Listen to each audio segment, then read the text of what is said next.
Chers lecteurs, bonjour. Saul a été réalisé par Pete Docter et Kemp Powers pour les studios Disney Pixar. Il a été l'un des premiers longs métrages à gros budget à sortir exclusivement sur le service de streaming Disney+, et pas en salle, les salles étant fermées à cause de la crise sanitaire Covid-19. Le 25 avril 2021, Saul a obtenu l'Oscar du film d'animation. Cette récompense est amplement méritée et jette une sacrée pierre dans le jardin du Festival de Cannes ou des Césars. Le lobbying des distributeurs a poussé la plupart des acteurs du cinéma en Europe à conserver une offre prioritairement destinée au cinéma en salle. La réglementation sur la chronologie des médias interdit tout petit arrangement.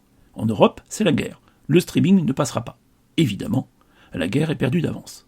Comme les libraires qui pleurent depuis 50 ans, comme je l'indiquais dans un de mes précédents billets, à cause des grandes surfaces, de la Fnac ou d'Amazon, les distributeurs de cinéma ont perdu la guerre avant même de l'avoir commencé.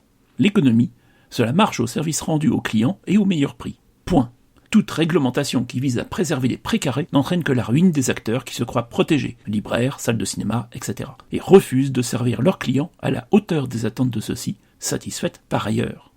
Et n'oublions pas le snobisme de certains milieux. Non mais moi, je ne tourne qu'en 35 mm. La 4K numérique, moins chère et de meilleure qualité, c'est tellement vulgaire. Ce snobisme ne survit qu'avec des subventions. Autrement dit, ce sont nos impôts qui payent le snobisme des snobs. Il est temps, là aussi, que ça s'arrête. Et non, ce n'est pas une défense de la création.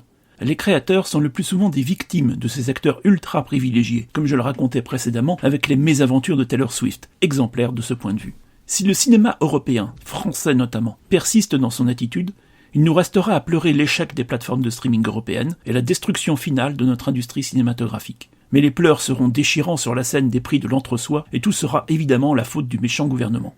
Pour une fois, ça ne sera pas totalement faux. Il est temps d'en finir avec la chronologie des médias comme avec le prix unique du livre ou les subventions sectorielles accordées aux copains de copains. Et ça, en effet, c'est du ressort du gouvernement. Bonne journée.